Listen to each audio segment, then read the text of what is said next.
اعوذ باللہ من الشیطان الرجیم بسم اللہ الرحمن الرحیم ڈیئر اسٹوڈنٹس السلام علیکم۔ کلاس 8 میں آپ کا ایک بار پھر خیر مقدم کرتا ہوں بچوں۔ کلاس 8 کی سیوکس میں جو آپ کا لیسن ہم پڑھ رہے ہیں اس کا نام ہے انڈرسٹینڈنگ سیکولرزم۔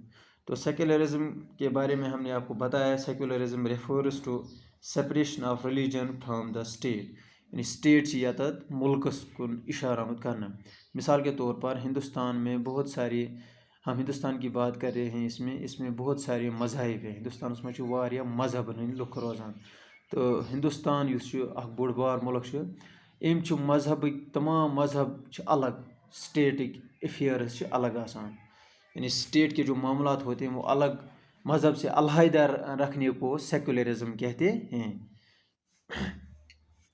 یعنی ہندوستان اسٹیٹ جو ہے اس کا کوئی آفیشیلی کوئی مذہب اس نے نہیں اپنا رکھا ہے، بلکہ تمام مذہب جو ہے الگ الگ ہے، تو اسٹیٹ کے افیئرز الگ ہیں، اسی کو ہم سیکولرزم کے نام سے جانتے ہیں۔ تو آج ہمیں پڑھنا ہے steps taken by Indian state to protect secularism in India.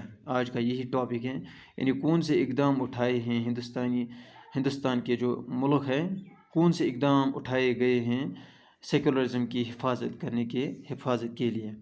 The Indian state works on various ways, ہندوستانی ملک جو ہے، ہندوستان جو ہے مختلف طریقوں سے یہ اس پر کام کر رہا ہے۔ مثال کے طور پر نمبر 1، it uses a strategy of distancing itself from religion, یعنی ایک حکمت عملی ہندوستان کے اسٹیٹ جو ہے، ہندوستان نے ایک حکمت عملی مرتب کی ہے کہ اپنے آپ کو مذہب سے دور رکھا ہے، ہر ایک مذہب سے دور رکھا ہے۔ سیکولرزم میں یہی ہوتا ہے، یعنی اسٹیٹ جو ہوتا ہے، ملک جو ہوتا ہے، وہ ہر ایک جو بھی اس ملک میں یس تہ مذہبک لوگ کانٛہہ تہ مذہب ٲسۍتن تتہِ، تمن مذہبن الگ الگ پن آزٲدی آسان۔ سٹیٹ پنن پان تھاوان، سٹیٹ یُس ایڈمنسٹریشن آسان یہ پنن پان تھاوان تم نش دور پرٛٮ۪تھ کُنہِ مذہبو نش۔ ان انڈیا گورنمنٹ انسٹیٹیوشنز، مثال کے طور پر ہندوستان میں مختلف جو سرکاری ادارے ہیں، لائک لاز کورٹ، یعنی عدالتی نظام جو ہے، پولیس اسٹیشنز ہیں، گورنمنٹ سکولز ہیں اور دیگر جو دفاتر ہیں گورنمنٹ کے، are not supposed to display اور پروموٹ اینی ریلیجن، وہ کسی مذہب کی تشہیر نہیں کرتے ہیں اور نہ ہی کسی مذہب کو فروغ دینے کی کوشش کرتے ہیں۔ یہی سیکولرزم ہے۔ Number 2، a strategy of non interference, یعنی ایک حکمت عملی، دوسرا جو اس کا ہے، ہندوستانی اسٹیٹ نے ایک حکمت عملی مرتب کی ہے کہ وہ کسی بھی مذہب میں مداخلت نہیں کرتا۔ This means that in order to respect the sentiments of religions, اس کا یہ مطلب ہے کہ ہر ایک جو ریلیجیس سینٹیمنٹس ہوتے ہیں مذاہب کے، ان کی قدر کرنا، and not interfere with religious practices, اور جو بھی ریلیجیس پریکٹس ہوتے ہیں مختلف مذاہب میں، مختلف قسم کی جو مذہبی رسومات ہوتے ہیں، ان میں ہندوستانی جو ملک ہے وہ اس میں کسی بھی مذہبی رسوم میں مداخلت نہیں کرتا ہے، بلکہ ہر ایک کو آزادی ہے جو جس طرح سے اپنی مذہبی رسومات ادا کریں اس کو ویسی ہی آزادی دی گئی ہے۔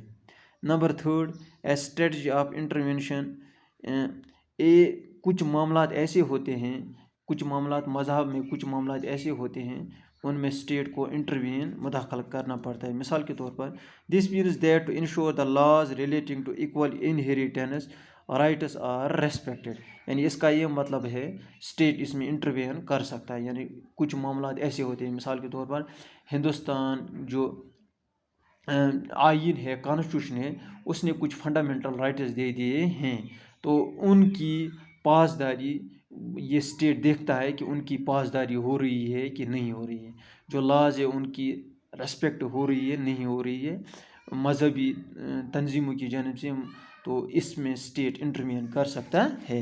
دا state can intervene in the religion based personal laws of communities, یعنی دوسرا مطلب یہ ہے، کہاں اسٹیٹ انٹروین کر سکتا ہے، مداخلت کر سکتا ہے، ہر ایک مذہب میں اپنے اپنے عقائد ہوتے ہیں، نظریات ہوتے ہیں، تو ان کے پاس مذہبی کتابیں ہوتے ہیں، تو ان کتابوں میں یہ ہر ایک کے اپنے اپنے پرسنل لاز بھی وہاں پر جو پرسنل لاز ہوتے ہیں وہ لکھے گئے ہوتے ہیں ان کتابوں میں۔ تو اگر اسٹیٹ کو لگتا ہے کہ کوئی لا کانسٹیٹیوشن کے خلاف جا رہا ہے تو وہ اس لا کو ہٹا سکتا ہے. مثال کے طور پر میں یہاں پر ایک مثال پیش کروں گا. ٹرپل طلاق مسلمانوں میں رائج تھا، یہ ان کی کتابوں میں موجود تھا، لیکن اسٹیٹ کو لگا، انڈین اسٹیٹ کو لگا کہ اس سے جو بیسک فنڈامنٹل رائٹ سے ان کی خلاف ورزی ہو رہی ہے، تو اس نے اس قانون کو جو ٹرپل طلاق تھا اس کو بین کر دیا. اسی طرح بہت سارے معاملات میں انٹروین یہ کر سکتا ہے مداخلت.